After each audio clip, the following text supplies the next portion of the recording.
There we go. What? You got a haircut? Did I? Yeah.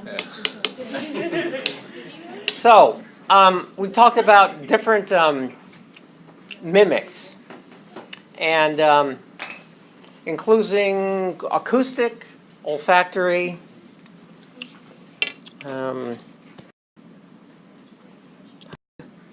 but I want to show you.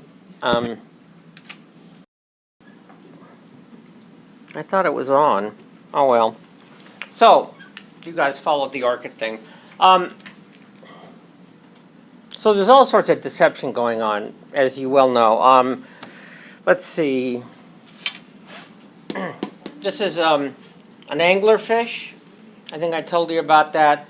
This is the little prey. And here comes a fish, and he's deciding to maybe go after that little prey item, and of course, oh, yeah, that's not good. Okay. We did this.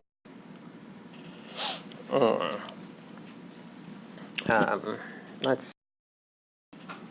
Could they be plain? What? Could they be plain? Oh, it looks like in that. It doesn't look like there's any cheetahs around. So I think that perhaps they're just. It could be that males are displaying, let's say, to females, right? That's one thing. So it's actually a signal to the female that, if you can pronk really high, then that's a good genes sort of model, right? So, through all this solitary, they pronk when a cheetah approaches. There's no alarm or confusion with other gazelles, which is alarm signal, or confusion effect, rather. Social cohesion, of course, you should do the white rump towards other gazelles. Okay, and unprofitability, in other words, this is a signal towards the cheetah that here's my white rump, and you could kiss my ass goodbye, right? So, okay, here we go. Social cohesion predicts that stoating individuals, or pronking, should direct their white rump towards other gazelles, right? But unprofitability predicts towards predators, and that's exactly what you see. I didn't mention that, I guess. Okay. Oh, there is no alarm or confusion to other gazelles. In other words, you can rule out this one. I'm just saying that this is a fact, an observation. Okay. So an alarm signal, solitary gazelle pronks, no. Gazelles, group gazelles stoat, yes. Stoaters show white rump to predator, no. Stoaters show white rump to other gazelles, yes. So we're saying right here that no alarm. So we can get rid of this one. We can get rid of social cohesion because they direct their rump towards the predator and not to each other. Unprofitability, of course, is a signal to the predator. So they'll stoat when they're solitary, not when they're grouped. They'll show to the predator and not to other gazelles, right? And then it looks like, so we've kind of knocked out the confusion effect, the alarm. Now it's down to the social cohesion, but the thing is, the thing that goes towards the predator is that the white rump is towards the predator and not some, like the group mates. Okay? So, now that last thing that you saw, of course, there's other reasons for perhaps stoating. There's the mating thing, right? So it's an honest signal towards the females. I don't know if the males also might be an honest signal towards other males that I get to mate and you don't because I can jump higher. So there's a bunch of hypotheses that aren't necessarily, they're not mutually exclusive. Now, in this case, because of some of these facts from observations, we can start excluding them. Because like in the film we saw, when they were pronking in a group, of course, and it seemed like they were showing their rumps to everybody. So here's the outcome. When a gazelle pronks, most of the time the cheetah abandons the hunt.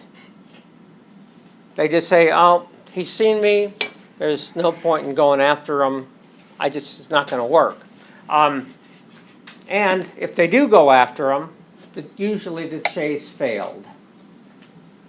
But, of course, if the gazelle, let's say, doesn't see the cheetah, now, the hunt can still be abandoned, but not as much as the other one. I mean, it's difficult to actually catch a gazelle or a springbok or something like that. So the fact that you fail 50% of the time is actually pretty good. Chase failed, so they never even go after the thing. They don't actually catch the gazelle, and then actually about a little less than a quarter of the time they actually succeed. So it's 1 out of 4 times less. Everybody got that?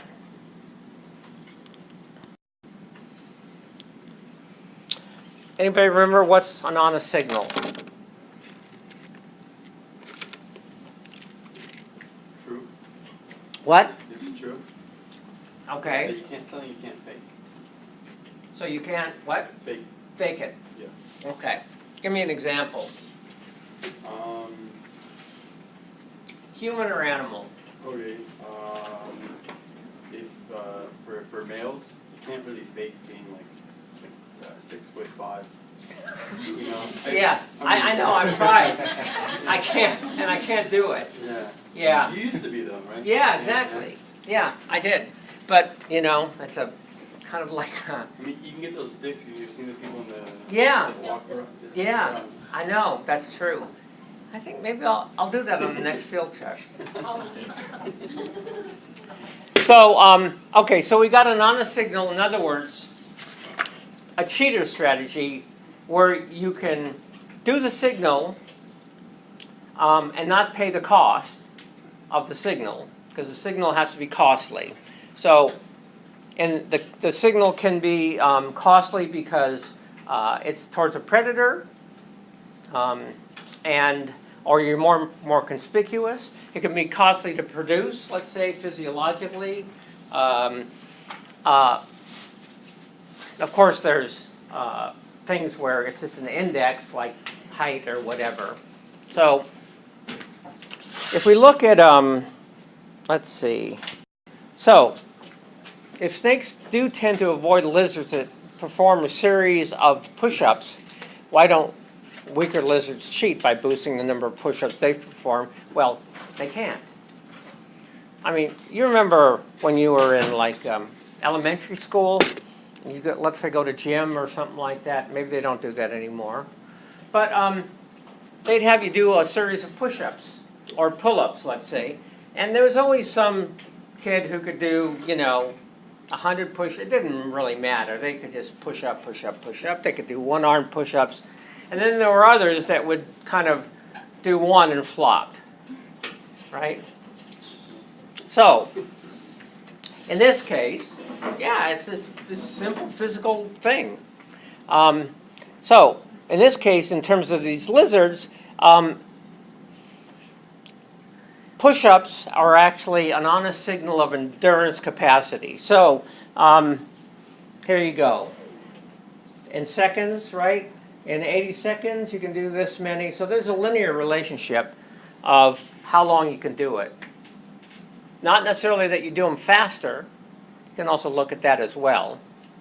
But if a snake comes along and let's say we were out in the desert again, if you remember, and there was one snake. It was a desert night snake. Remember? It was under a rock. We pulled it out. It's actually, instead of being a sit-and-wait predator, like the sidewinder, which is kind of camouflaged, but also just sits there waiting for an animal to come by, they actually go after, let's say, lizards. So, if in fact this lizard, they see this lizard pushing up, does that actually deter the snake from, trying to catch it? Because the lizard is pretty fast. Of course, the snake is also, it's an active predator, so it could still work. So, cost optimality. Now, a lot of people, is evolution by natural selection, does it mean that it's completely optimal? That anything can happen?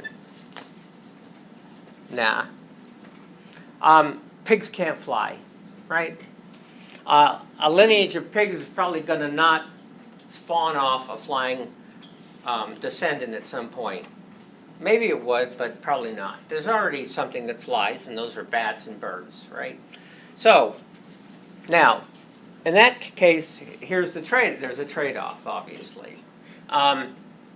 You can do certain things, but you can't be in two places at once. Like right now, it'd be nice. Where is she? Uh-oh. She's not here. Oh my God. Well, she was Ozma. She was talking about having a clone, a doppelganger, right? So that she could be at the beach, and then she could also be in the class at the same time. Obviously, she just chose the beach, right? Yeah. She thought, well, they're going to be there anyway. Okay. So, she can't do that. Another example is there's a trade-off between are you going to guard your mate and make sure that she or he, they don't dilly-dally with someone else? Or are you going to go out and try to get sex and procreate with another one in addition to your mate? You can't do both at the same time. Well, you can, actually. Most religions seem to be obsessed with sex, especially when it comes to women. Women are, if you look in the Bible, women are always the ones that are deceitful, they're cheating, they're sleeping around. The men wrote it, I think they're just projecting themselves onto women, because they know they're just a bunch of skanky fucks, right? Okay, so they're chasing tail all the time. The trouble is they've got the women. So how do you keep women in one place? Well, you have all these laws, right? Adultery. If you're if you're caught as an adulterer, now if you're a man, well, that's boys will be boys. But if you're a woman, you're going to be stoned to death. That's in the Bible. Of course, the man can also be stoned to death, especially since, well, by the family of the man who was a cuckold. Everybody know what a cuckold is? Horned, right? In other words, you've been horned. You're even lower than an adulterer. What you are is you can't even keep your woman, away from other men. It means that you're just a lousy male. Okay? In Italian, it's cornuto. It's the worst. So, trade-offs. We got the trade-offs, right? You can do it on size. Let's say taller is better. Taller and bigger can beat smaller and less heavy for the most part, unless he's a super dude, right? Like a Napoleon. But in general, that's how it works. But let's say in certain situations, you could have a situation where being smaller is better. You could have some aliens from outer space. They come and, who's the most conspicuous in that situation? Taller people. Taller people. And they're heavier, so they're probably even juicier. Right? Okay. Now, it turns out also, what can small individuals do that tall individuals can't? Hide in small places. Yeah, exactly. So, not only do they not get picked off, but they hide, and so they're the ones that are left over. Okay? Hopefully there's some females that are left over too.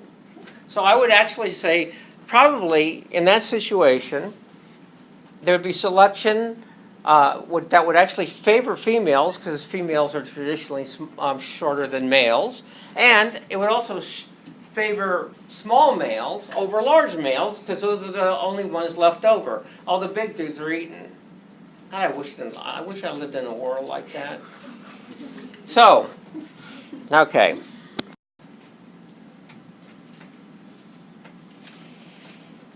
So, in terms of optimality, we already kind of talked about optimal. In other words, selection is so good and pervasive that it can fix anything. It can't. It's basically not only does it evolve, well, it's the best possible depending on, let's say, the environment there, but also basically good enough. So a panda's thumb, of course, is not really a thumb. It's actually an extra bone in the it's a bone in the wrist that has been taken over and used for a different function, like a thumb. But it's not homologous with a thumb. But it's good enough for what they have to do in terms of grasping bamboo and all that, right? So it's not that selection or something has to be completely optimal at all. It just has to be good enough. Now, of course, if another individual with a mutation comes along and can do it slightly better, well, then they're going to leave more offspring, and that's kind of how it goes. So natural selection, well, it's more like a sieve. You know, the ones that get through are the ones that leave the offspring.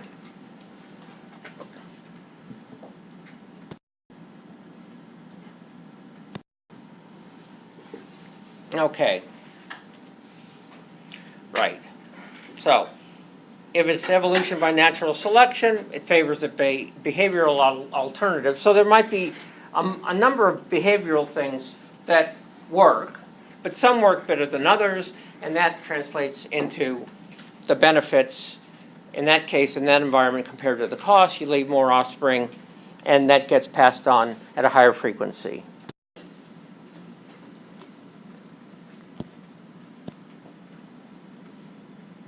Okay, so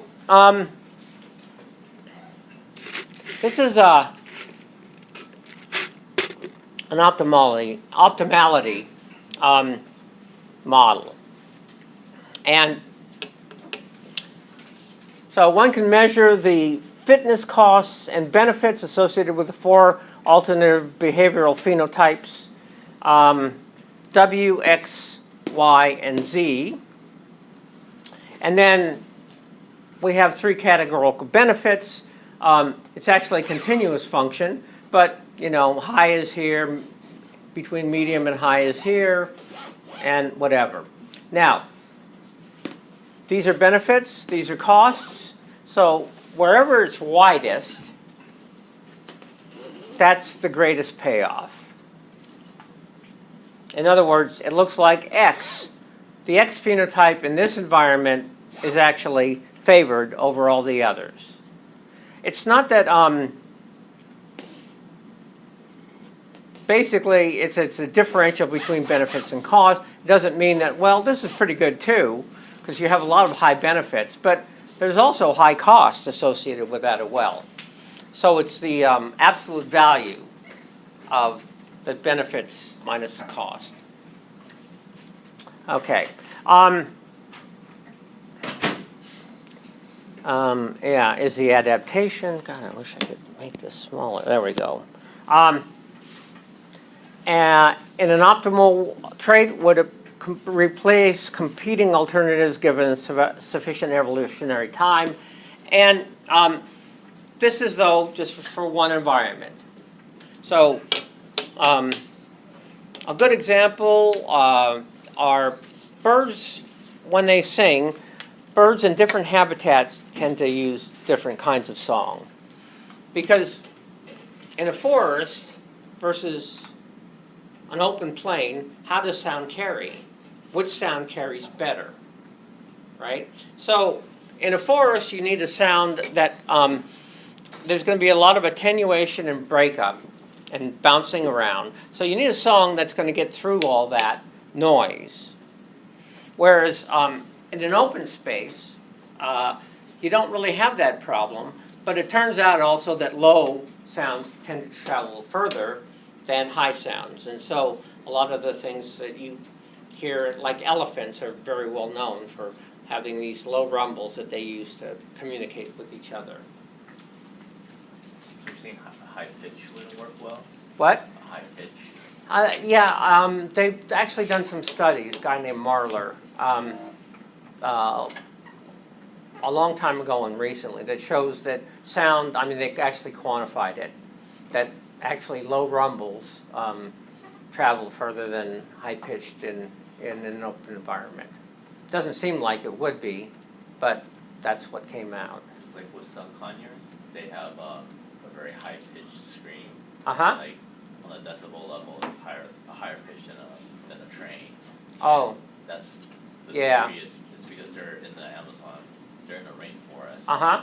So that's how they call out to other members. Oh, yeah, they're in the rainforest, exactly, but they're not on a plane.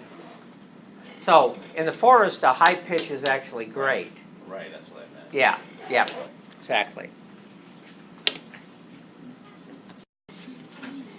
So, these are Bob White. We don't have these kinds of quail here. We have California, if you go to the desert gamble and mountain. But in the Midwest, they have Bob White. I've never tasted one. I hear they taste as good, so. Okay, and here's kind of a distribution of covey sizes. This is the frequency of each. And so right around, 10 per covey is, that seems to be the average for most coveys. There's some smaller, so it kind of follows a normal curve. Now, the thing is, we're thinking about costs and benefits. So, what's the cost of being large, a large covey? More energy needed. Why would a covey have more energy per individual? Larger yard, the more calories you need. What? Larger yard, the more calories you need. Oh, mortality. Okay, certainly. Calories you need. What? The more. Oh, calories. Yeah, the bigger you are, the more calories you need. Yeah, but it doesn't mean that a lot covey size is correlated with foraging efficiency. No. Okay. I mean, Yeah, no, it's it's a hypothesis. That's good. yeah. Anything else? How about being conspicuous? A large covey is probably more conspicuous than a single individual. And because it's more conspicuous, also, there's certainly a lot more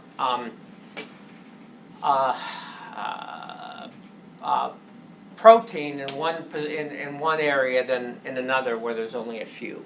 Okay, so the predator might not even go where there's a few. But it seems like there's kind of a curve in terms of the costs. Covey size, you don't get, you have high survival kind of in the middle. So why would a group of individuals with a certain size be better at surviving than another group with, let's say, a bigger size or a smaller size in terms of predation? Because if you stay as a group, you're less likely to get eaten sometimes. Mhm. Because then, like zebras, I don't know if you know, Sure, they confuse. They confuse, and then Yeah. you just look at it, you're like, wow, that's one big animal, but it's actually Right. a bunch of little zebras. Yeah. Also, it's just visually confusing. You just can't pick out one. Yeah, because of the stripes. Right. Yeah. So we talked about a little bit about this, like the dilution effect. So the more, that's kind of the dilution effect. The chances, well, it's actually, since if you're in a flock of 10, you have 1 chance in 10 of getting picked off, let's say. If you're a flock in 100, you have 1 chance in 100. Okay. Now, covey size, now as far as a high covey size, you're right about the eating. A large covey, there might not be enough food for a large covey, right? So it kind of precludes, you may escape predators, but you're going to starve to death anyway. It's not a good situation. Okay, now covey size in terms of movement also follows a curve, but it's an upside down curve. So if a small covey, they tend to move a lot, and if they're a very large covey, they tend to move a lot. They probably tend to move a lot mainly because searching for food. They search more often for food. It also turns out that kind of in between movement, they suffer less predation. So I don't know why that would be. I'm trying to think. Well, it does. So we can think of reasons otherwise. So costs, benefits.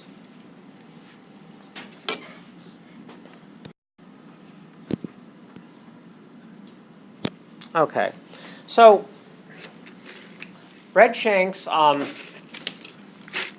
kind of shorebird. It's like the Humboldt Bay. They don't have red shanks up there, but they're a shorebird. They flock together. They flock with a lot of other species of shorebirds usually. They make those large flocks if they're being attacked, let's say, by a sparrowhawk or something like that. A large flock protects them. The dilution effect, it confuses the predator, all that kind of stuff. Might be the selfish herd. You put yourself between a predator and you put another individual between you and a predator. Let's say they're more likely to get that other individual. Okay. So this is the risk factor of predation. So with a small flock, the individual risk of predation is actually less. Now you would think if it's a small flock, 1 out of 10, let's say, you have 1 out of 10 chance, whereas with a large flock, you're 1 out of 100, right? But let's see. Oh, no, that's right. Yeah, so predation risk goes up. Well, you would think it would be the other way around, but not necessarily, because a predator can kind of choose one individual, not get confused and follow it and split it off from the rest of the flock. Peregrine falcon, all kind of falcons do this sort of hunting.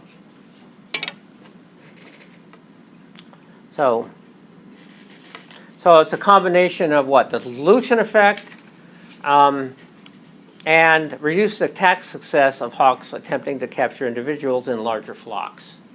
Because they get confused, there's just too much going on there. So here's the red shanks again, large flock of them. They also get a selfish herd. So the targeted bird is usually the one that's near. Nearest neighbor of targeted. In other words, the nearest neighbor of the targeted bird is farther away.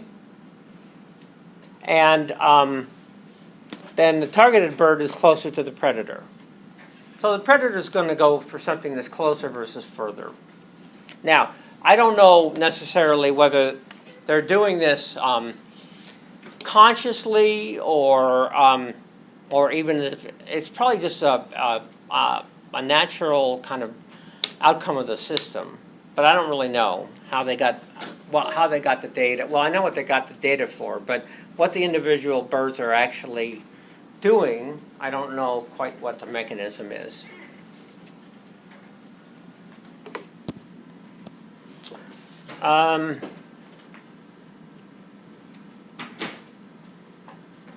Yeah, so during the study, the average bird of 18 was a little more than 18.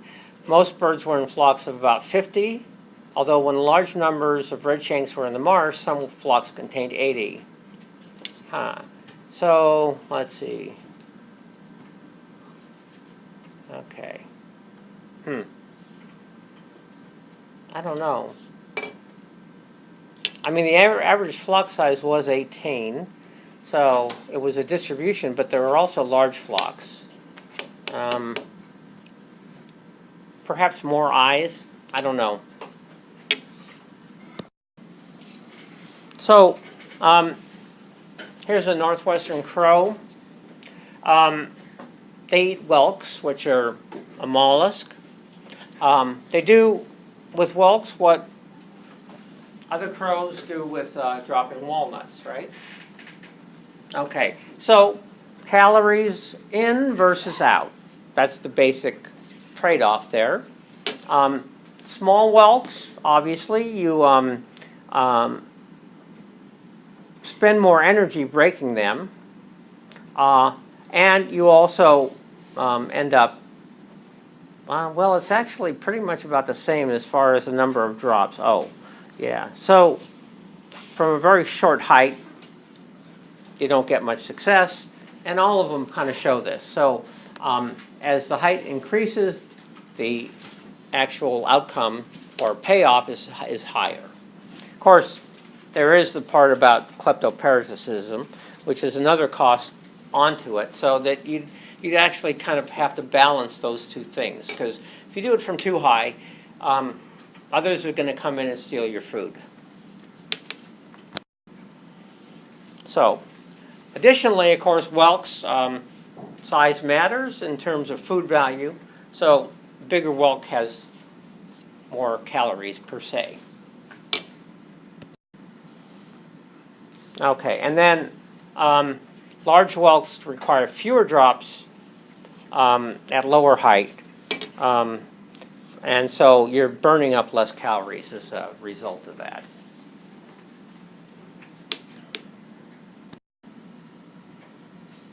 Are we optimal foragers too? Now? Yeah. Yeah, because you get farming and stuff. Yeah. Well, but where do you get your food? Restaurant, grocery store, Right. friends. So, is there a cost in going into a grocery store? Yeah. A little bit. Okay. Of course, no one's going to come along and kill you in a grocery store unless there's a pharmacy part of it, and then someone's coming in to get, like their partner's been bitten by a rattlesnake. What was that movie? Anyway, it doesn't matter. But how do you base what you buy on what? What are the criteria? How it tastes, price, Mm-hmm. and how appealing it looks. Right. So it's kind of like you might really go for something you would love to get, these absolutely wonderful handmade truffles, but they're expensive, right? So there's the cost, but they're sure good. At the same time, you can get something that's like a Hershey bar, let's say, right? They're not as good as truffles, but they're cheap. Now, unfortunately, see, with alcohol, that's okay, because once you drink enough, it doesn't matter what you drink, you stop tasting, right? You're just pretty much, wobbling around, falling down drunk. But you can't do that with candy. Well, maybe you can. Do any people get high with chocolate in here? With caffeine, yeah, you just... Well, there's caffeine, yeah. But yeah, so there's caffeine in chocolate, right? Okay. But then you would go for probably something with a higher caffeine rate, and you'd have to actually measure whether a Hershey bar has, higher caffeine rate than the other. So I guess you could overdose on, but it wouldn't really stop. Well, maybe it would. Yeah, you get so jittery you just can't eat anymore. Okay, does that ever happen to anybody? They eat too much coffee, chocolate, and they get jittery? No, I guess not. Well, with coffee it does. Anyway. Okay, so, foraging decisions affected by predator pressure. This is a female elk, and this is her little fawn. Just because she's an elk and not a predator doesn't mean she's not dangerous, just so you know that, okay? I've had friends who were nearly run over by a female that was guarding her, so you don't want to get run over by any elk for that matter. Okay, and then of course in Yellowstone and the Grand Teton National Park, they introduced wolves. And so the wolf population is fairly high now. So before wolf introduction, they ended up, let's see, okay, so both being born and surviving, many more survived when there were no wolves around, right? So, now, after the wolves, of course, there were a lot more born in summer, and there were even fewer survived by winter. So, risk effect, direct risk, effects on survival, change in losses, yeah, so, let's see. Okay. After wolves were reintroduced, okay, oh yeah, habitat use. They spent more time in woodlands instead of out in the open. Makes sense, because wolves are highly visual. They're also good at smelling, but still, they'd have better chances out in the fields. Okay. So, this change reduced the production of calves, right. So, they could actually produce more calves out in grasslands, where they're mostly feeding, than if they were inside a woodland. So, it's not as productive in terms of producing calves. So, that's the kind of trade-off that's actually going on. So, they both have decreased survival, probably because the calves, let's say, aren't in as good a shape. Of course, they survived pretty good there.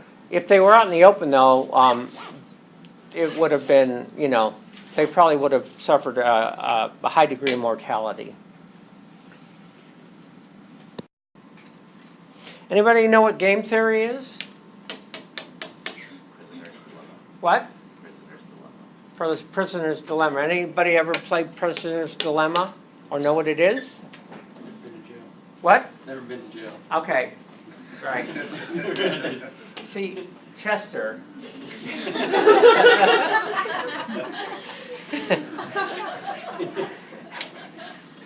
I promised I wouldn't do that. God, I just can't help myself.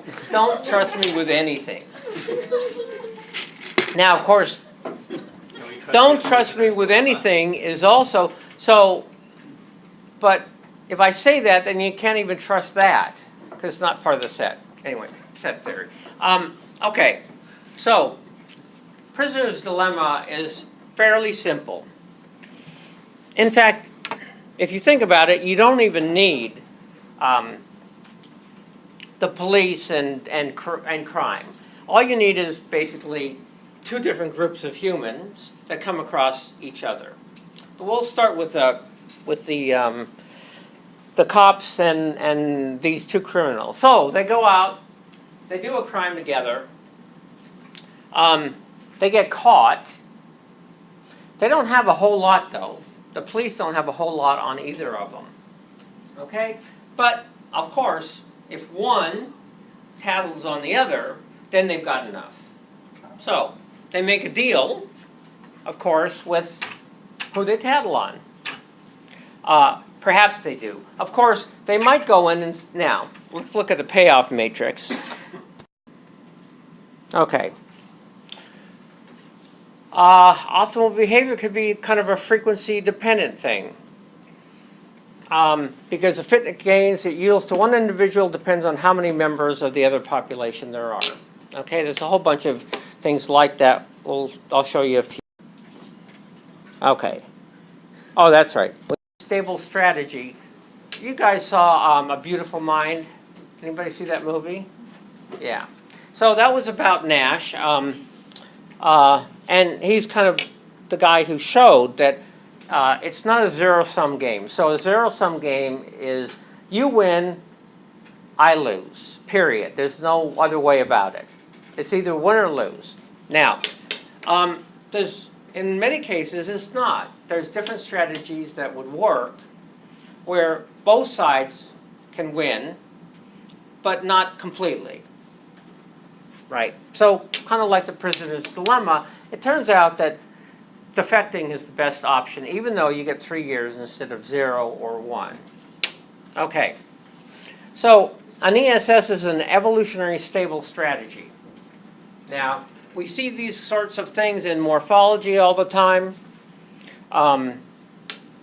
where, let's say, a small and a large size are both in the population, or there's two types of males. There's a big male, and then there's a cheater that looks more like a female. Okay? And then game theory, that's the Nash thing.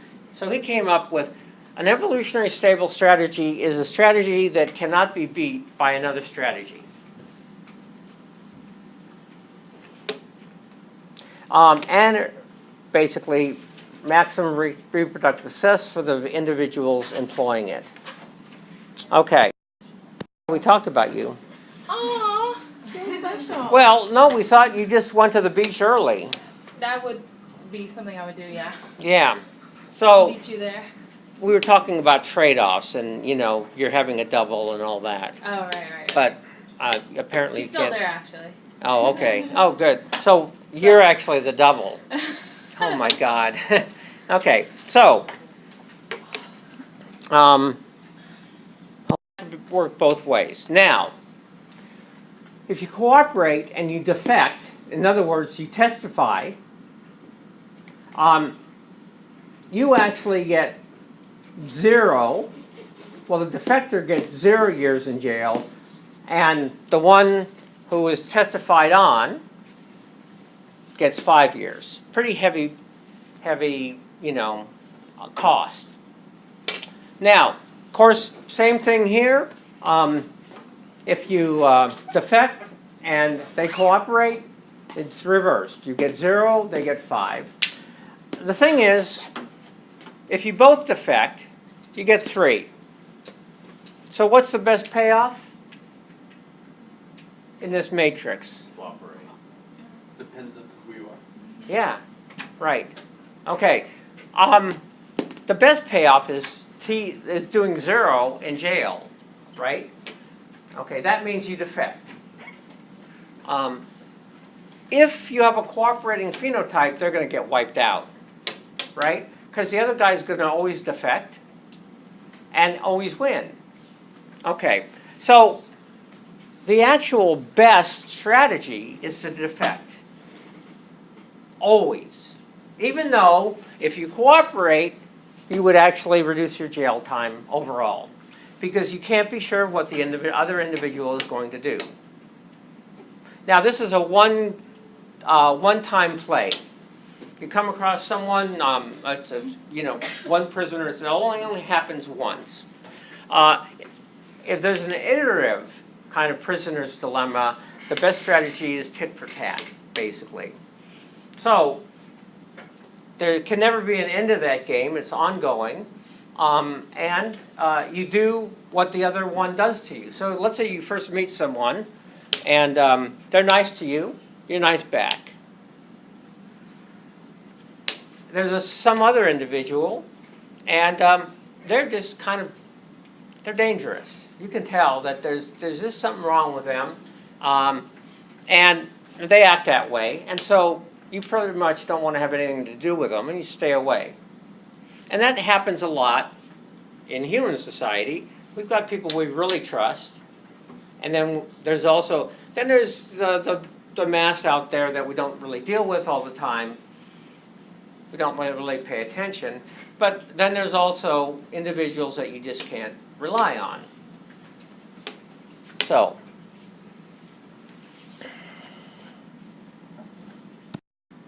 okay, so optimal foraging model. These are oyster catchers.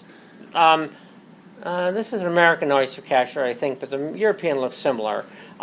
They forage on rocks. They use their bills to flip up rocks, turn them over, and find various crustaceans or mussels, whatever. So now, in terms of mussels present, this is what the distribution looks like. But this is the distribution of what they actually take. So they generally take the larger mussels. First of all, there's more food there. Of course, there's a kind of a cost to it. Larger are probably more difficult to get open. Okay, so in this case, there's actually two different models. Let's see. Okay, so mussel length and the profitability. And I'm not sure what, let's see. So I guess the longer the mussels are, the higher the profitability. In other words, you're really not paying it's an exponential growth model. Here, there's kind of an optimal size for the mussels in terms of it's a distribution, and there's selection for a certain size mussel, and not either larger or smaller.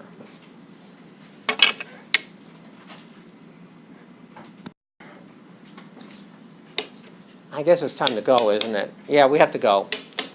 Where's there you are. Where's Andrea? Okay, we're gonna go. Okay?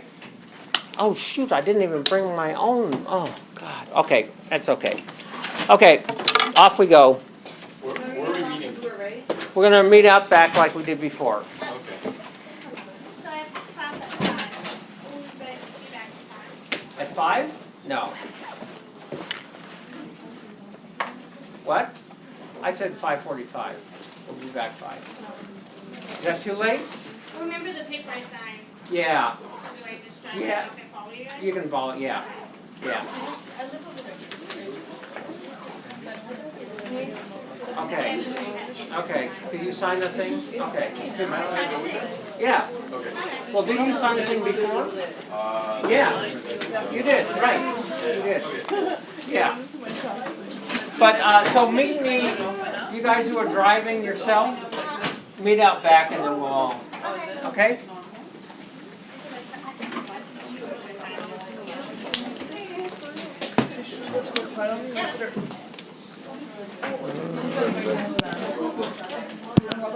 What time do you want to meet back there? What is it? What? Do you want to meet there? Oh, why don't we just, we'll all go caravan together.